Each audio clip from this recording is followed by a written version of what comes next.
Morning everybody. आज के इस लेक्चर में कोलॉइड्स पर जो चर्चा हो रही थी उसको थोड़ा सा आगे बढ़ाते हैं। आपको याद होगा कि पिछले लेक्चर में हम लोगों ने पढ़ा है कोलॉइड्स के क्लासिफिकेशन को।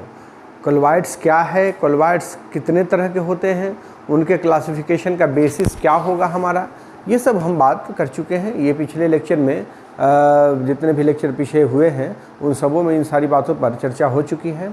ये हम लोग पढ़ चुके हैं कि कोलॉइड्स क्या है। एक बार याद दिला देता हूँ आपको। कोलॉइड्स जो है वो एक हेट्रोजीनियस मिक्सचर है जिसमें पार्टिकल साइज 1 नैनोमीटर से 1000 नैनोमीटर के बीच में होता है। अगर पार्टिकल साइज 1 नैनोमीटर से छोटा हुआ तो वह ट्रू सॉल्यूशन होगा और वो एकदम क्लियर सॉल्यूशन, ट्रू सॉल्यूशन का मतलब होमोजीनियस होगा, ट्रांसपेरेंट होगा, क्लियर मिक्सचर आपको मिलेगा। और 1 नैनोमीटर से बड़ा हुआ, 1000 नैनोमीटर से छोटा हुआ तो वह एक हेट्रोजीनियस मिक्सचर बनाएगा, लेकिन उसकी प्रॉपर्टीज होगी कि वो सेटल डाउन नहीं होगा, वो एक धुंधलापन सॉल्यूशन में रहेगा। और तीसरा है कि 1000 नैनोमीटर से बड़ा अगर पार्टिकल साइज है तो वो सस्पेंशन कहलाता है और उस पर ग्रेविटी का असर ज़्यादा होगा, इसलिए वो जिस बर्तन में, जिस कंटेनर में रखा हुआ है उसमें सेटल डाउन हो जाएगा। ये बातें हम लोग जानते हैं। कोलॉइड्स के बारे में ये भी जाना कि हम कोलॉइड्स के लिए अगर डिस्पर्सन मीडियम, वहाँ बात करते हैं डिस्पर्सन मीडियम और डिस्पर्स फेज की। जो सॉल्यूशन के केस में सॉल्वेंट होता था, जो मेजर कंपोनेंट सॉल्वेंट होता था, वो यहाँ कोलॉइड के केस में डिस्पर्सन मीडियम है, और जो वहाँ सॉल्यूट होता था वो यहाँ डिस्पर्स्ड फेज है। तो हम यहाँ बात करते हैं डिस्पर्सन मीडियम और डिस्पर्स्ड फेज की। इस में अगर डिस्पर्सन मीडियम लिक्विड है तो हम वैसे मिक्सचर को, वैसे कोलॉइडल सिस्टम को सॉल का नाम देते हैं, वो सॉल कहलाता है। अगर दोनों ही के दोनों अगर लिक्विड है तो उनको हम इमल्सन का नाम देते हैं। ये सारी बात हम लोग कर चुके हैं। तो यहाँ पर हमें सॉल बनाना है। तो बताया था मैंने कि जब कभी हम बात करते हैं लायोफिलिक और लायोफोबिक कोलॉइड्स की, लायोफिलिक कोलॉइड्स का मतलब हुआ कि जिसको लिक्विड से अट्रैक्शन है, एफिनिटी है, वो लिक्विड में बड़े आसानी से जाना चाहेगा, हम उसको कहेंगे लायोफिलिक कोलॉइड्स। और उनको बनाने के लिए किसी स्पेशल मेथड की ज़रूरत नहीं है। उन्हें वैसे कोलॉइड्स को बनाने के लिए हम डिस्पर्सन मीडियम में डिस्पर्स फेज को डाल के थोड़ा सा सेक करेंगे तो लायोफिलिक कोलॉइड्स जो है वो आसानी से डिस्पर्स हो जाएगा पूरे मीडियम में और हमें एक लायोफिलिक कोलॉइड्स मिल जाएंगे। लेकिन जब कभी लायोफोबिक कोलॉइड्स की बात करते हैं तो लायोफोबिक कोलॉइड्स को बनाने के लिए हमें कुछ स्पेशल मेथड्स की ज़रूरत होती है और उन्हीं स्पेशल मेथड्स को हम इस टॉपिक में पढ़ने वाले हैं। टॉपिक है आज का preparation of colloids. Preparation of which type of colloids? Only the lyophobic colloids, because the lyophilic colloids can easily be prepared by simple shaking the dispersed phase and dispersion medium all together। तो हम ये बात करना चाह रहे हैं केवल किसके लिए? लायोफोबिक कोलॉइड्स के लिए। हम लायोफोबिक कोलॉइड्स बनाने चाहते हैं और उसके लिए हमें स्पेशल मेथड की ज़रूरत होगी, क्योंकि लायोफोबिक कोलॉइड्स अनस्टेबल होते हैं, वो जल्दी से कोगुलेट कर जाते हैं, जल्दी से डीस्टेबलाइज्ड हो जाते हैं। इसलिए उनकी स्टेबिलिटी को ध्यान में रखते हुए हमें कुछ स्पेशल मेथड्स की ज़रूरत पड़ती है। हम उन स्पेशल मेथड्स की चर्चा यहाँ करने वाले हैं कि कैसे हम कोलॉइड्स बनाएंगे। तो कोलॉइड्स की बात करें तो दो बातें हो सकती हैं। या तो जो पार्टिकल हमारे पास अवेलेबल है वह पार्टिकल का साइज बड़ा हो, तो पार्टिकल का साइज बड़ा होगा तो उसको क्रश करके छोटे से पार्टिकल्स में कन्वर्ट करेंगे, मतलब उसको कहते हैं डिसइंटीग्रेशन मेथड। डिसइंटीग्रेट कर देंगे उसको। उसके लिए यहाँ टर्म इस्तेमाल किया गया डिस्पर्सन, मतलब उसको डिस्पर्स कर देना है। और दूसरा कि अगर पार्टिकल का साइज छोटा है, ऑलरेडी जो पार्टिकल अवेलेबल है हमारे पास उसका साइज अगर छोटा है तो हमें उस छोटे से पार्टिकल्स को एसोसिएट करना है, एक्यूमुलेट करना है, एग्रीगेट करना है, ताकि वो कोलॉइडल रेंज में आ जाए। और उस मेथड को हम कहते हैं कंडेंसेशन मेथड। कंडेंस कर देना है उसको बड़े से पार्टिकल्स में, तो उसको हम कहते हैं कंडेंसेशन मेथड। तो हमारे पास दो मेथड्स हैं, कंडेंसेशन मेथड और डिस्पर्सन मेथड। देखिए मैंने यहाँ लिखा भी है पहले से कि lyophilic colloids can be prepared by simple shaking dispersion medium and disperse phase. For the preparation of lyophobic colloids some special methods are used. Lyophobic colloids के लिए स्पेशल मेथड्स की ज़रूरत होती है। Generally colloids can be prepared by following methods. मैंने 2 methods का नाम लिखा, कंडेंसेशन मेथड, कब, जब कोई पार्टिकल्स का साइज छोटा है, कोलोइडल रेंज में वो नहीं है, तो कोलोइडल रेंज में लाने के लिए हम उसको कंडेंस करेंगे, बहुत सारे मॉलिक्यूल्स एक दूसरे से जुड़ जाएंगे और एक, आप समझ गए होंगे कि वो मल्टी मॉलिक्यूलर कोलोइड्स की बात कर रहे हैं, और तब वो कोलोइडल रेंज में चले जाएंगे जिसको मल्टी मॉलिक्यूलर कोलोइड्स कहा जाएगा। तो वो कोलोइड हुआ, दूसरा मेथड हुआ। दूसरा है बाय डिस्पर्सन मेथड, कि एक बड़े से पार्टिकल्स को, एक बड़ा सा जो पार्टिकल हमारे पास अवेलेबल है उसको हम डिसइंटीग्रेट कर दे, उसको छोटे छोटे पार्ट्स में तोड़ दे, तब जो बनेगा कोलोइड, वो उस मेथड को कहेंगे हम डिस्पर्सन मेथड। तो बात करते हैं कंडेंसेशन मेथड की। पहले हम कंडेंसेशन मेथड को समझ लें। कंडेंसेशन का मतलब हुआ कि छोटे छोटे पार्टिकल्स को एक्यूमुलेट करके एक कोलोइडल रेंज का पार्टिकल बनाना। उसके लिए हम केमिकल रिएक्शंस का इस्तेमाल कर सकते हैं। केमिकल रिएक्शन में अगर आप लेबोरेटरी में गए हैं कभी, तो आपने देखा होगा कि कभी कभी कोई सोल्यूशन जो है वो क्लियर सोल्यूशन मिलता है, कोई मिक्सचर, और कोई मिक्सचर जो है वो धुंधला हो जाता है, टर्बिड हो जाता है। तो जो टर्बिड हो जाता है सॉल्यूशन, उसमें कहते हैं कि उसकी सॉल्युबिलिटी कम है, तो वो कोलोइडल कहला सकता है, उसको हम कोलोइडल कह सकते हैं। उसकी सॉल्युबिलिटी कम है और वो सेटल डाउन भी नहीं हो रहा, तब उसको हम कोलोइडल कहते हैं। तो बहुत सारे रिएक्शंस ऐसे होते हैं जिसमें कोलोइड्स का फॉर्मेशन हो सकता है, और उन रिएक्शंस के बारे में कहा जाता है कि वो ऑक्सीडेशन हो सकते हैं, रिडक्शन हो सकते हैं, वो हाइड्रोलिसिस रिएक्शन हो सकता है, डबल डिस्प्लेसमेंट रिएक्शन हो सकता है, डिस्प्लेसमेंट रिएक्शन हो सकता है। तो डिफरेंट टाइप्स के रिएक्शन से ये बनाए जा सकते हैं कोलोइड्स, लेकिन वो कोलोइड्स लाइफोबिक होंगे। मैंने यहाँ लिख दिया है, colloid can be prepared by different types of chemical reactions, say by oxidation, reduction, hydrolysis, displacement, double displacement etcetera. तो ये अलग अलग टाइप के रिएक्शंस हैं, जिसमें एक ऑक्सीडेशन का यहाँ मैंने एग्जांपल लिया है कि H2S + Br2 जब रिएक्शन कराएंगे तो सल्फर सॉल्ट बनेगा। जो सॉल्यूशन मिलेगा हमको, जो मिक्सचर मिलेगा, सॉल्यूशन नहीं कर सकते हैं, वो मिक्सचर मिलेगा, वो मिक्सचर टर्बिड होगा, धुंधला होगा, और वो सल्फर सॉल्ट बनाएगा। तो यहाँ पर जो एक सल्फर का आइटम है वो तो कोलोइडल रेंज में नहीं है, लेकिन हज़ारों करोड़ों सल्फर के आइटम्स एक दूसरे से एक्यूमुलेट हो गए, एग्रीगेट हो गए, तो उसका साइज जो है कोलोइडल रेंज में आ गया, और तब जो हमें एक कोलोइडल सॉल्ट मिला उसको हम सल्फर सॉल्ट कहते हैं। और निश्चित रूप से ये मल्टी मॉलिक्यूलर कोलोइड ही होगा, क्योंकि बहुत सारे मॉलिक्यूल्स जो होंगे, आइटम्स जो होंगे, वो मिल के कोलोइड बना रहे हैं। ठीक वैसे ही यहाँ एक बात बता दूं कि सल्फर का ऑक्सीडेशन नंबर -2, तो यहाँ सल्फर का ऑक्सीडेशन नंबर 0, ऑक्सीडेशन हो गया, तो ये रिएक्शन ऑक्सीडेशन कैटेगरी में आएगा। वैसे ही यहाँ H2S + SO2 ये बना रहा है 3 सल्फर सॉल्ट, तो यह भी ऑक्सीडेशन के कैटेगरी में आएगा, और यहाँ भी मल्टी मॉलिक्यूलर कोलोइड हमें मिले हैं। दूसरा रिएक्शन है रिडक्शन से। ये गोल्ड क्लोराइड को स्टेनस क्लोराइड के साथ रिएक्शन करवाया है, तो स्टेनिक क्लोराइड बना और गोल्ड सॉल्ट हमें मिला है, गोल्ड सॉल्ट। आप समझ गए होंगे, यहाँ रिडक्शन है, +3 से 0 हो गया ऑक्सीडेशन नंबर, तो रिडक्शन हुआ, तो यहाँ गोल्ड का रिडक्शन हुआ है और हमें गोल्ड सॉल्ट मिल गए। तो यह भी एक मल्टी मॉलिक्यूलर कोलोइड ही मिला हमें, क्योंकि गोल्ड का जो पार्टिकल साइज है वो नैनो रेंज में नहीं है, और इसमें बहुत सारे गोल्ड के एटम्स मिले होंगे, तो ये नैनो रेंज का पार्टिकल बनाया होगा, और इसलिए हम इसका नाम रख रहे हैं gold salt multi molecular colloid. Hydrolysis reaction, मतलब हाइड्रोलाइसिस का मतलब आप समझ लीजिए 2 तरह की बातें होती है। जब हम किसी सब्सटेंस को वाटर में डालते हैं तो 2 पॉसिबिलिटीज होती है, एक हाइड्रेशन और दूसरा हाइड्रोलिसिस। हाइड्रेशन का मतलब हुआ not reaction with water, reaction is not going through, is not taking place, reaction उसमें हो नहीं रहा है, only that species, that external molecule is surrounded by the water molecules. This phenomenon is hydration.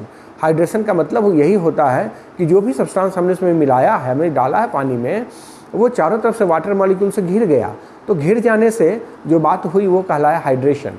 और यहाँ हाइड्रोलिसिस की बात कर रहे हैं। हाइड्रोलिसिस का मतलब होता है रिएक्शन विथ वाटर, वो वाटर से रिएक्ट कर जाएगा, तो हम वहाँ कहते हैं कि वो हाइड्रोलिसिस हो गया। तो यहाँ पर हमने हाइड्रोलिसिस की बात करनी है, hydrolysis reaction.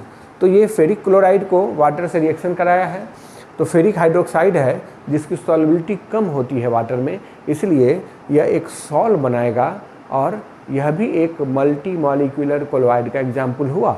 Multi molecular colloid ये एक सॉल्ट बनेगा, FeOH3 बाई डबल डिकम्पोजिशन या डबल डिस्प्लेसमेंट रिएक्शन। डिस्प्लेसमेंट आप समझ रहे हैं कि रेडिकल्स जो है वो एक दूसरे को रिप्लेस करते हैं, डिस्प्लेस करते हैं।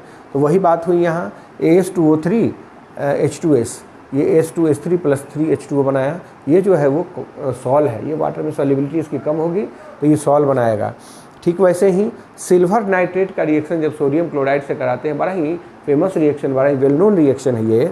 तो सिल्वर नाइट्रेट का रिएक्शन जब सोडियम क्लोराइड से कराते हैं तो सिल्वर क्लोराइड बनता है जिसकी सॉल्युबिलिटी वाटर में बहुत कम है, इसलिए वो एक टर्बिड सॉल्यूशन बनाएगा, टर्बिड मिक्सचर बनाएगा, और हम वहाँ कहेंगे कि यह एक कोलॉइड का फॉर्मेशन हो गया है, सिल्वर क्लोराइड का सॉल बना है। तो यह भी एक मल्टी मॉलिक्यूलर कोलॉइड है। इस तरह से आपने देखा कि केमिकल रिएक्शंस के सहारे हम बहुत सारे कोलॉइड्स का प्रिपरेशन कर सकते हैं, लेकिन वे सारे के सारे कोलॉइड्स दो तरह के हुए, एक लायोफोबिक हुआ, दूसरा मल्टी मॉलिक्यूलर हुआ। खैर, दूसरा मेथड है इसी कंडेंसेशन मेथड में बाय एक्सचेंज ऑफ सॉल्वेंट। आप जानते हैं कि जो कोलॉइड्स हैं वो हेट्रोजीनियस है, मतलब हेट्रोजीनियस का यह मतलब हुआ कि उसमें जो माइनर कंपोनेंट है that is not frequently soluble in the solvent, the major component dispersion medium. तो यहाँ पर हम उसी का सहारा, उसी कंसेप्ट का यूज करके इस मेथड को आपको बताने वाले हैं कि अलग अलग सब्सटेंस की सॉल्युबिलिटी जो होती है डिफरेंट सॉल्वेंट में अलग अलग होती है। कोई एक सब्सटेंस किसी खास सॉल्वेंट में सॉल्युबल है तो किसी दूसरे सॉल्वेंट में वो सॉल्युबल नहीं भी हो सकता है। हम इसी का सहारा लेंगे, इसी का फ़ायदा उठाएंगे इस मेथड में, इस मेथड से कोलॉइड के प्रिपरेशन में। कैसे सहारा उठाएंगे? एक एग्जांपल आपको बताता हूँ कि सल्फ़र जो होता है, सल्फ़र वो कार्बन डाइसल्फाइड में सॉल्युबल होते हैं। सल्फ़र कार्बन डाइसल्फाइड में सॉल्युबल होते हैं, ठीक है, सॉल्युबल है। तो जब वो सॉल्युबल है तो उसका जो मिक्सचर होगा वो एकदम क्लियर सॉल्यूशन होगा, वह ट्रू सॉल्यूशन देगा हमें, एकदम क्लियर होगा, वो ट्रू सॉल्यूशन हमें देगा। लेकिन कहता है कि जब उसमें आप वाटर मिलाएंगे, एक्सेस वाटर, तो सल्फ़र वाटर में सॉल्युबल नहीं होता है। तो जैसे ही आप उसमें वाटर मिलाएंगे, सल्फ़र के जो एटम्स डिज़ोल्व हो चुके थे अब वो एक्यूमुलेट होने लगेंगे, एक साथ जमा होने लगेंगे, और इस तरह से वो मिक्सचर टर्बिड हो जाएगा, धुंधला हो जाएगा, और हम उसको कहेंगे कि यह एक कोलॉइडल सॉल का प्रिपरेशन फॉर्मेशन हो गया है। और ये कैसे हुआ? हमने सॉल्वेंट बदल दिया है। यहाँ पहले सॉल्वेंट कार्बन डाइसल्फाइड था, अब हमने सॉल्वेंट का इस्तेमाल किया है, वो सॉल्वेंट है वाटर। वाटर में सल्फ़र की सॉल्युबिलिटी नहीं है, इसलिए वो कोलॉइड बनाया, और आपने समझ लिया कि ये कोलॉइड बन गया। ये एक मेथड हो सकता है जब हम इसको सॉल्वेंट बदलेंगे तब। एक मेथड ये है। एक मेथड है इसी कंडेंसेशन मेथड में बाय एक्सेसिव कूलिंग। हम जब उसको किसी भी मिक्सचर को ठंडा करेंगे तो यहाँ भी फिर वही बात है, सॉल्युबिलिटी का यूँ समझ लीजिए ना कि सॉल्युबिलिटी बहुत बड़ा रोल प्ले करता है ऐसे कामों में। बाय एक्सेसिव कूलिंग, तीसरा इसी टॉपिक में by excessive cooling, excessive cooling,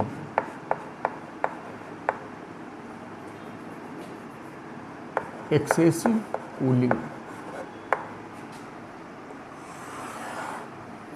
तो देखिए, आप एक बात फिर यहाँ मैं आपको समझा देना चाहता हूँ कि किसी भी सब्सटेंस की जो सॉल्युबिलिटी होती है किसी खास सॉल्वेंट में, जिसको यहाँ हम डिस्पर्सन मीडियम कहते हैं, वो टेम्परेचर डिपेंडेंट होती है।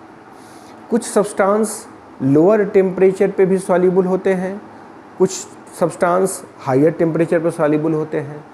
जो सब्सटेंस हायर टेम्परेचर पर सॉल्युबल होते हैं, अगर टेम्परेचर घटाया जाएगा तो उसकी सॉल्युबिलिटी घटेगी, और घटेगी तो वो जो कंपोनेंट्स हैं, जो माइनर कंपोनेंट्स, वो कंडेंस होने लगेंगे और वो सॉलिड के रूप में उसमें अपीयर होने लगेंगे। और जब वो कंडेंस होंगे तो कोलॉइडल रेंज में आएंगे, और तब हमें मिलेगा एक सॉल जिसको हम कहेंगे कोलॉइडल सॉल। आपने समझ लिया है कि अगर हम किसी भी मिक्सचर को ठंडा करें, एक्सेसिवली ठंडा करें हम, तो उसमें जो माइनर कंपोनेंट्स हैं उसकी सॉल्युबिलिटी घटेगी। सॉल्युबिलिटी घटेगी तो उसके जो एटम्स होंगे, उसके जो मॉलिक्यूल्स होंगे वो एक्यूमुलेट होंगे, एसोसिएट होंगे और वो कोलॉइडल रेंज में आएंगे और इस तरह से हमें एक सॉल मिलेगा जिसको हम कहेंगे वो कोलॉइडल सॉल हमें मिल गया। तो ये 3 मैंने आपको मेथड समझाया है जो किसके अंतर्गत आता है, कंडेंसेशन के अंतर्गत आता है। अब दूसरे मेथड की बात करते हैं, डिस्पर्सन मेथड।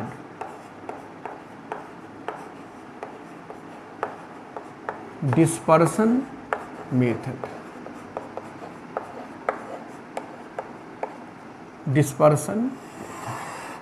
डिस्पर्सन का मतलब हुआ कि एक बड़े पार्टिकल्स को छोटे छोटे पार्टिकल्स में तोड़ देना।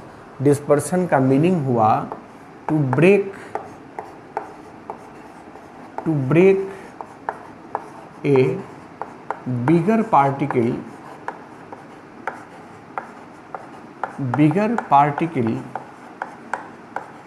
into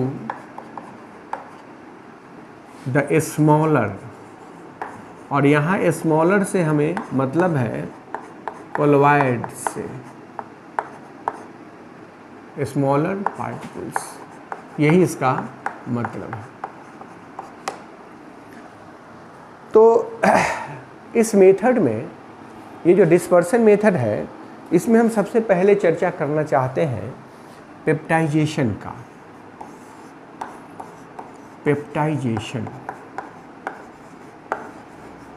पेप्टाइजेशन का पहले मैं आपको डेफिनेशन समझा दूं। Conversion of precipitate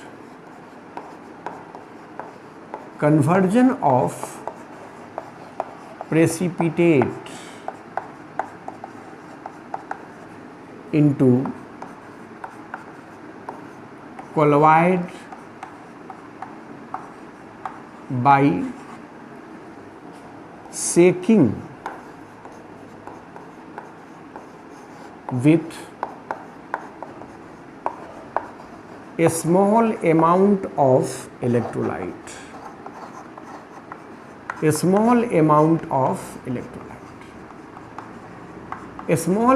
of electrolyte के साथ जब हम किसी प्रेसिपिटेट को सेक करेंगे और वह कोलॉइडल सॉल में कन्वर्ट हो जाएगा, तो इस प्रोसेस को हम कहेंगे पेप्टाइजेशन। ये प्रोसेस कहलाता है पेप्टाइजेशन। जैसे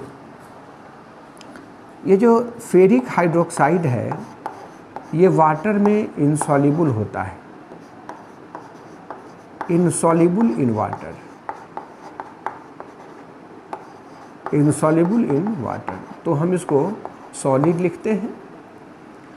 प्लस इसमें थोड़ा सा फेरिक क्लोराइड मिला देंगे, Fe3+ इसमें मिला देंगे, तो हमें मिलेगा FeOH का होल 3 सॉल।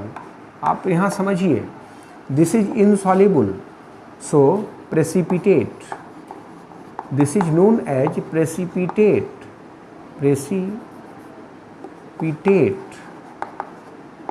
लेकिन यहाँ पर हमें मिला है सॉल। दोनों में फ़र्क क्या हुआ? फ़र्क ये हुआ कि ये नीचे सेटल डाउन था, जो कंटेनर है उसके पेंदी में बैठा हुआ था। अब ये बैठा हुआ नहीं है, ये सेटल डाउन नहीं है, पूरे सॉल्यूशन में, पूरे मिक्सचर में ये फैल गया है, डिस्पर्स्ड हो गया है। तो हम कहते हैं कि ये कन्वर्ट हो गया सॉल में, ये कोलॉइडल सॉल में कन्वर्ट हो गया। तो ऐसा चमत्कार हुआ कैसे, ये समझना है, ये हम अभी समझेंगे भी। लेकिन आपने ये समझ लेना है कि ये जो पेप्टाइजेशन मेथड है, इसमें हम किसी प्रेसिपिटेट में थोड़ा सा इलेक्ट्रोलाइट मिलाकर और उसको हम सॉल में, कोलॉइडल सॉल में कन्वर्ट कर देते हैं, यही कहलाता है पेप्टाइजेशन मेथड। ये पेप्टाइजेशन हुआ। तो पेप्टाइजेशन हुआ कैसे होगा, ये भी मैं आपको समझा देता हूँ। मैकेनिज्म कैसे पेप्टाइजेशन हुआ, तो कहता है कि ये जो FeOH होल 3 है, adsorbs द कॉमन आयन। बाद में मैं इसकी खुल के चर्चा करूँगा। Common ion Fe3+ on it. जितने भी मॉलिक्यूल्स हैं FeOH3 के, वे सारे के सारे मॉलिक्यूल्स अपने सरफेस पे किसको एब्जॉर्ब कर लेता है? उसमें जो कॉमन आयन है आयरन 3+, उसको एब्जॉर्ब कर लेता है अपने सरफेस पे। तो इस तरह से क्या होगा कि सारे के सारे FeOH3 all FeOH3 molecules become positively charged. वो सभी पॉजिटिवली चार्ज्ड हो गए, ठीक है, पॉजिटिवली चार्ज्ड हो गए और एंड रिपेल ईच अदर, और वो एक दूसरे को रिपेल भी करने लगे, वे एक दूसरे को रिपेल भी करने लगे। और जब वो रिपेल करेंगे तो पास पास नहीं आ पाएंगे और फिर से सेटल डाउन नहीं हो पाएंगे। In this way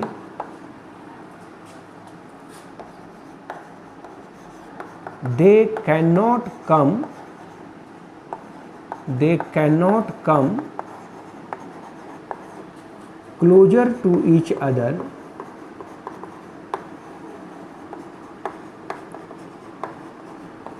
and dispersion in the whole mixture gives colloid। और इस तरह से हमें कोलोवाइड मिल जाता है। ये पेप्टाइजेशन का एक बड़ा ही इम्पॉर्टेंट टॉपिक है। ये peptization examination point of view से भी बड़ा कॉमन ही है, जो पूछा जाता है। तो पेप्टाइजेशन में करते क्या हैं कि एक प्रेसिपिटेट में थोड़ा सा इलेक्ट्रोलाइट मिलाकर हम उसको कोलोवाइड में कन्वर्ट कर देते हैं और यह मेथड कहलाता है पेप्टाइजेशन। इसको हम पेप्टाइजेशन का नाम देते हैं। ये पेप्टाइजेशन हुआ। दूसरा मेथड है ब्रेडिग्स आर्क मेथड। इसी में दूसरा मेथड है डिस्पर्सन मेथड में ब्रेडिग्स आर्क मेथड। ब्रेडिग्स आर्क मेथड, मैं इस मेथड को समझा देता हूँ। होता क्या है, जनरली इससे मेटेलिक सॉल्व बनाया जाता है। Generally metallic salt is prepared by this। इस मेथड से हम मेटेलिक सॉल्व बनाते हैं। मेटेलिक सॉल्व में करना क्या है देख लीजिए। इस मेथड में हमें एक कंटेनर लेना है और उस कंटेनर में आइस भर देना है। इस कंटेनर में हमने आइस भर देना है। ये हमने आइस भरा इसमें।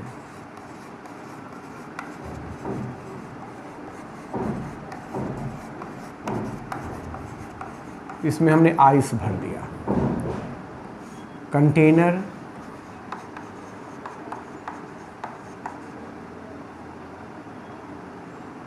फुल ऑफ आइस मैंने इसमें भरा है। अब सपोज कीजिए कि हमको गोल्ड का सॉल्व बनाना है, तो 2 ठो गोल्ड का रॉड ले लेंगे, सोने का 2 रॉड ले लेंगे। रॉड ले लिया है, उसको बैटरी के टर्मिनल से जोड़ देंगे, निगेटिव टर्मिनल और इधर पॉजिटिव टर्मिनल से उसको जोड़ देंगे। जोड़ दिया। जब आप इन दोनों को टच कराएंगे तो आप समझ रहे हैं शॉर्ट सर्किट होगा और स्पार्किंग होगी। स्पार्किंग होने का मतलब हुआ वहाँ हीट रिलीज होगी और इतनी हीट रिलीज होगी कि ये गोल्ड मेल्ट कर जाएगा और मेल्ट करके वो ड्रॉप बन के इस आइस में गिरेगा। ड्रॉपलेट के रूप में ये आइस में गिरेगा। जैसे ही वो आइस में गिरेगा तो टेम्परेचर का डिफरेंस इतना ज़्यादा है यहाँ, आप समझ रहे हैं कि वो मेल्ट कर रहा है, बहुत हाई टेम्परेचर पे है और वो आइस 0 डिग्री सेंटीग्रेड के कांटेक्ट में आ रहा है, तो आपने देखा होगा कि अगर हम शीशे का या वो इसका चीनी मिट्टी का हम ग्लास, चाय का कप रखते हैं, और यह खास करके देखने को मिलता है जब शीशे का वो कप होता है या ग्लास होता है जिसमें गर्म चाय तुरंत डालते हैं, तो क्या होता है, गर्म चाय डालते ही वो चटक जाता है, टूट जाता है। क्यों टूट जाता है? क्योंकि ग्लास जो नॉर्मल टेम्परेचर पे था उसमें जैसे ही आपने गर्म डाला एकाएक एक्सपेंशन हुआ, एक्सपेंशन लिमिट को वो बर्दाश्त नहीं कर पाया तो ग्लास टूट गया।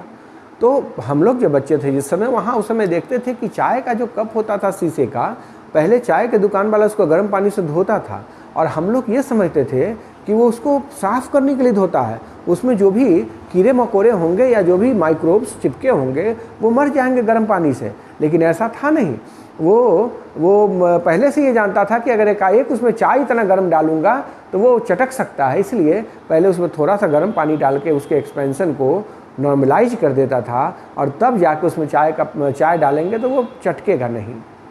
यहाँ घर में भी अगर आप एकदम ठंडे से ग्लास में, शीशे का हो या चीनी मिट्टी का हो, उसमें आप एकदम गर्म चाय डालिएगा तो वो उसका फटना एकदम निश्चित है, वो फटेगा, एक्सपेंशन हुआ वो फट गया।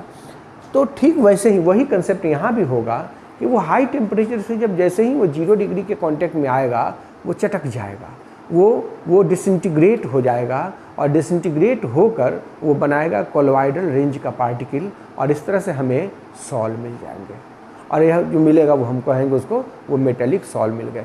तो ये कुछ मेथड्स हैं जिससे हम कोलॉइडल सॉल बना सकते हैं और बड़े आसानी से बना सकते हैं। कोलॉइडल सॉल बनाया, लेकिन वो सारे के सारे कोलॉइडल सॉल जो है वो लायोफोबिक होंगे और most of the colloidal sol में कहते हैं कि वो मल्टी मॉलिक्यूलर कोलॉइड्स होंगे। तो ये बात हुई प्रिपरेशन की। अब जब हमने कोलॉइड बना लिया है तो उन कोलॉइड्स में कुछ इम्प्यूरिटीज़ भी होंगी और उन इम्प्यूरिटीज़ को हम दूर करना चाहते हैं। तो आप समझ गए होंगे कि इम्प्यूरिटीज़ को दूर करने का मतलब होता है प्यूरिफिकेशन। हमें कोलॉइड्स का प्यूरिफिकेशन करना है। तो टॉपिक होगा purification of colloids.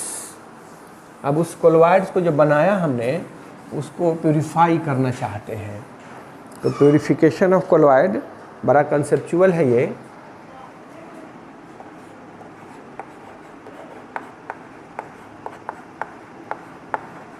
Purification of colloids.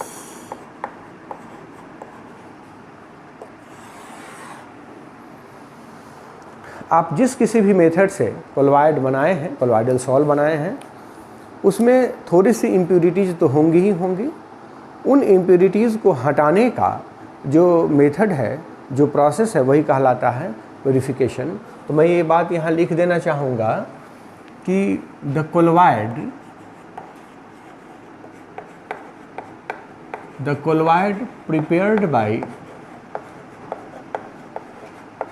prepared by different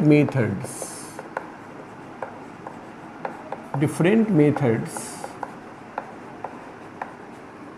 contain some impurities। उसमें कुछ इम्प्यूरिटीज होंगे, सम इम्प्यूरिटीज, और उन्हीं का removal of those impurities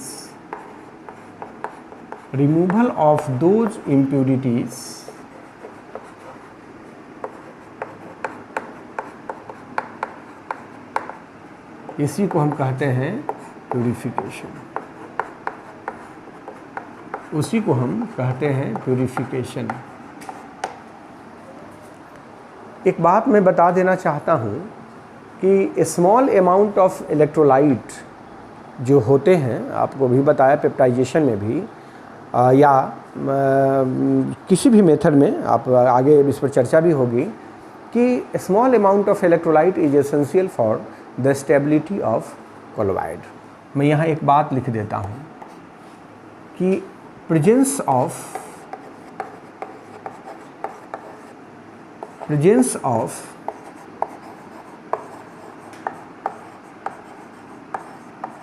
a small amount of electrolyte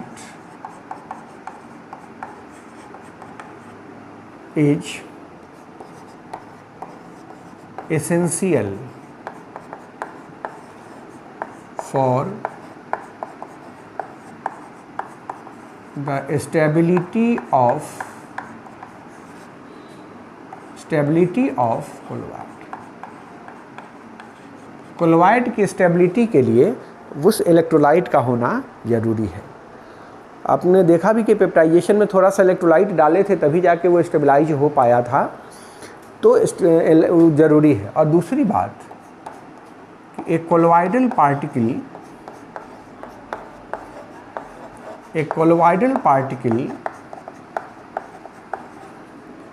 cannot pass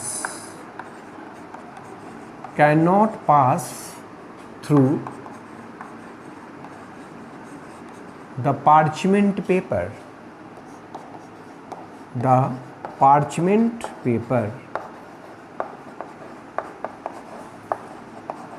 वो पार्चमेंट पेपर को पार नहीं कर सकता है, because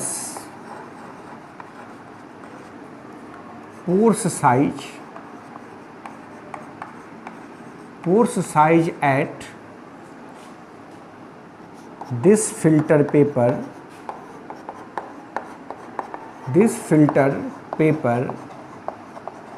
is smaller than 1 nanometre. 1 nanometre से छोटा होता है उस पर पोर साइज, इसलिए कोलोइड उसको पार नहीं कर सकता है। ये बात ध्यान में रखनी है और इसी के आधार पर हम यहाँ इसके प्यूरिफिकेशन की बात करेंगे। तो प्यूरिफिकेशन में सबसे पहला मेथड है डायलिसिस। सबसे पहला मेथड है डायलिसिस। डायलिसिस का नाम भी सुना होगा आपने। जब कोई मरने लगता है तो उसको डायलिसिस पे रख देते हैं, और डायलिसिस पे रखने से उसका लाइफ थोड़ा सा बढ़ जाता है। जब तक डायलिसिस पे रहेगा तब तक जिएगा। देखिए, ये एक मैंने कंटेनर लिया है जिसमें इधर से पानी इंटर कर रहा है और इधर से पानी बाहर निकल रहा है। इधर से H2O बाहर निकल रहा है, तो इसमें पानी भरा हुआ है। ठीक है, इसमें पानी है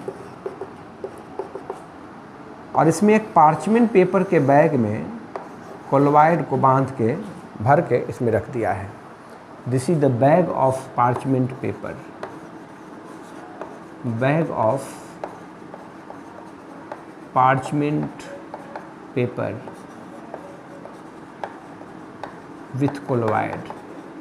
इसमें हमने भरा है कोलोइड को।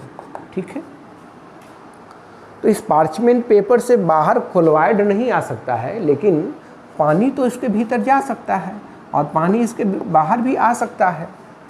तो पानी के सहारे जो भी इम्प्यूरिटीज होंगे वो सब बाहर आ जाएंगे। ये जो इम्प्यूरिटीज हुआ, इम्प्यूरिटीज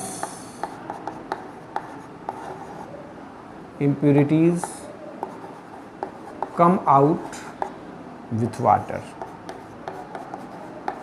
लेकिन यहाँ एक बात ध्यान देनी होती है कि अगर इस पानी के सहारे इलेक्ट्रोलाइट सब भी वॉश आउट होकर बाहर आ गया, तब तो सारा का सारा कोलोइड्स जो है वो न्यूट्रल हो जाएंगे, और न्यूट्रल हो जाएंगे तो वो सभी कोगुलेट कर जाएंगे, एग्रीगेट कर जाएंगे। तो यहाँ वो सावधानी रखनी है हमें कि हम ओवर डायलिसिस इसका ना करें। अगर ज़्यादा देर तक हम इसको डायलिसिस करेंगे तो डायलिसिस करने से इसके सारे के सारे इलेक्ट्रोलाइट जो है वो वॉश आउट हो जाएंगे और ये कोलोइड जो है वो कोगुलेट कर जाएगा। तो हम एक बात यहाँ लिख देना पसंद करेंगे कि over dialysis must be avoided. Over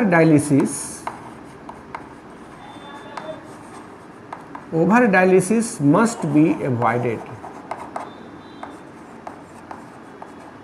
over dialysis यहाँ नहीं करनी है, और उससे क्या होगा मैंने समझा दिया है कि अगर ज़्यादा देर तक हम डायलिसिस पर रखेंगे इसको तो इसका जो इलेक्ट्रोलाइट है वो वॉश आउट हो जाएगा, फिर हमें उस कोलोइड को प्यूरिफाई करने से कोई फ़ायदा नहीं मिलेगा, वो कोगुलेट कर जाएगा, वो एग्रीगेट कर जाएगा, फ्लकुलेट कर जाएगा। इसलिए हम यहाँ ओवर डायलिसिस को एवॉइड करेंगे। दूसरा मेथड है इलेक्ट्रोडायलिसिस। इलेक्ट्रोडायलिसिस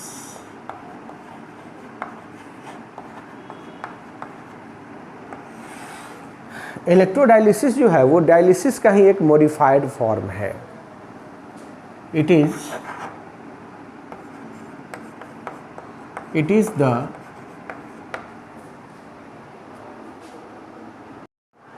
तो ये जो इलेक्ट्रोडायलिसिस है, it is the special method, it is the modified form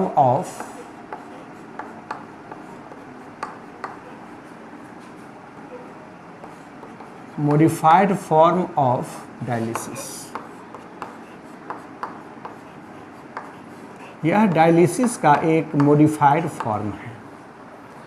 इसमें करना क्या है कि जो भी डायलिसिस हम कर रहे हैं उस डायलिसिस को इलेक्ट्रिक फील्ड के प्रेजेंस में करना है, इलेक्ट्रिक फील्ड के प्रेजेंस में करना है।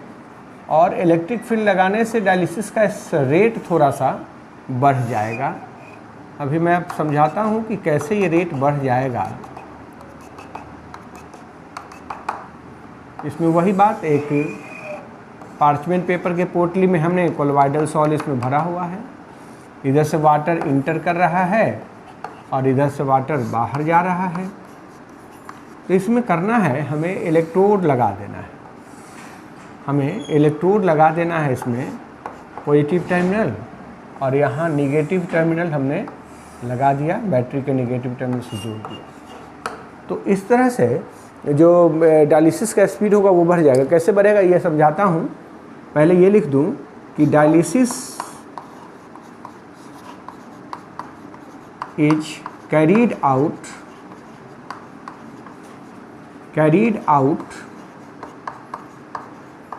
in the presence of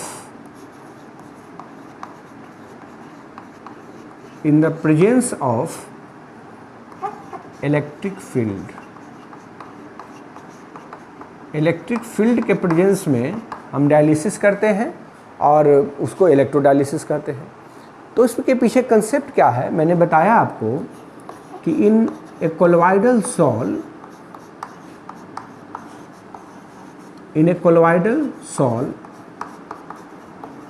there is particular charge at dp and opposite charge in dm. Opposite charge in dm, dispersion medium में अपोजिट चार्ज होता है।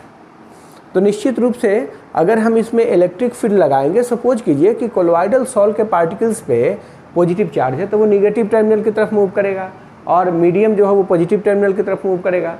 जब वो ऐसे मूव करेगा तो स्पीड बढ़ जाएगा ना डायलिसिस का। तो डायलिसिस का स्पीड केवल इससे बढ़ जाना है, बाकी बहुत डिफरेंट नहीं है ये डायलिसिस, इलेक्ट्रोडायलिसिस नॉर्मल डायलिसिस से। और तीसरा एक मेथड है अल्ट्रा फिल्ट्रेशन। अल्ट्रा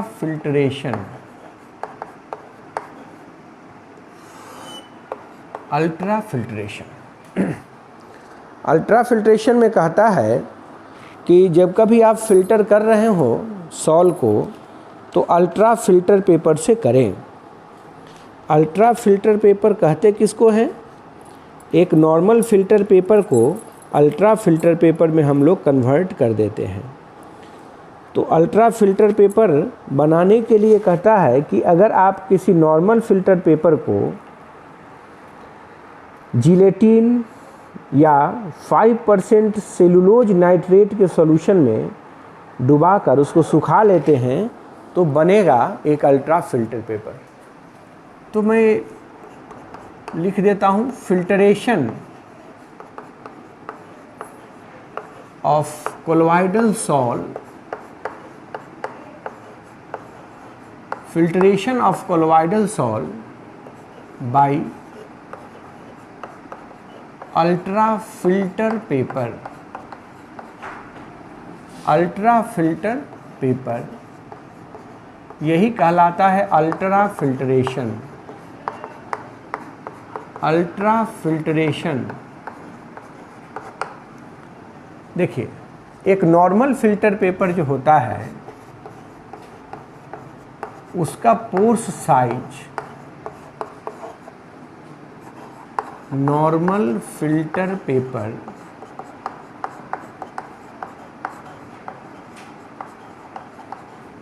ये बड़ा होता है 1 नैनोमीटर से, तो निश्चित रूप से कोलॉइड उसको पार कर जाएगा। इस पोर्स साइज को, the pores size can be reduced by soaking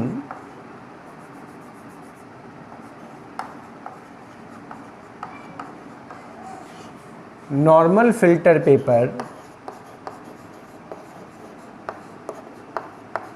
normal filter paper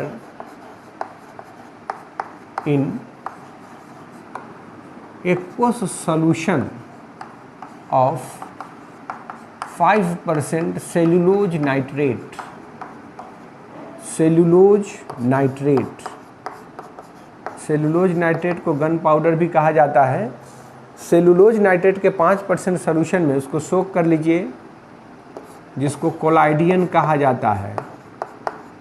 कोलाइडियन, इस सॉल्यूशन का नाम है collodion. And then drying followed by washing, followed by washing with alcohol. Alcohol से उसको वॉश कर देना है और इस तरह से जो हमें मिलेगा वो अल्ट्रा फिल्टर पेपर कहलाएगा। और अल्ट्रा फिल्टर पेपर से फिल्ट्रेशन अल्ट्रा फिल्ट्रेशन कहलाता है। अल्ट्रा फिल्टर पेपर से जब फिल्टर करेंगे तो जो कोलॉइडल पार्टिकल्स है वो बाहर नहीं जा पाएगा और हमारा इम्प्यूरिटी जो है वो दूर हो जाएगा। हम यहाँ एक बात और लिख सकते हैं कि alternative of colloidal solution, alternative of collodion mixture is the solution of gelatin, solution of gelatin। Gelatin एक लायोफिलिक कोलॉइड है जिसका इस्तेमाल किया जा सकता है। उसके सॉल्यूशन में हम उस नॉर्मल फिल्टर पेपर को डुबा लेंगे, सोक कर लेना है, उसको सुखा लेना है और जब वो सूख जाए तो उसको फॉर्मल्डिहाइड या अल्कोहल से धो देना है और इस तरह से जो पोर्स साइज है वो रिड्यूस हो जाएगा और रिड्यूस होने के बाद वो कोलॉइडल पार्टिकल्स को आर पार नहीं जाने देगा, जिससे हम कोलॉइडल सॉल्ट को प्यूरिफाई कर पाएंगे, उसको फिल्टर कर पाएंगे और यही कहलाता है अल्ट्रा फिल्ट्रेशन। तो ये बात हुई कोलॉइड्स के प्रिपरेशन एंड प्यूरिफिकेशन की। अब नेक्स्ट लेक्चर में नेक्स्ट क्लास में हम बात करने वाले हैं प्रॉपर्टीज ऑफ कोलॉइड्स। कोलॉइड्स की जो प्रॉपर्टीज हैं जैसे कि ब्राउनियन मोशन है, टिंडल इफेक्ट है, चार्ज एट द कोलॉइड्स हैं, कलर इन द कोलॉइड्स हैं, ये सब बात हम लोग जिग्मोंडी का एक अल्ट्रा माइक्रोस्कोप भी उस पर काम करता है। इन सारी की सारी बातों को हम लोग नेक्स्ट लेक्चर में देखेंगे। इतने टॉपिक को कंप्लीट करिए, फिर नेक्स्ट लेक्चर में मुलाकात होगी। धन्यवाद।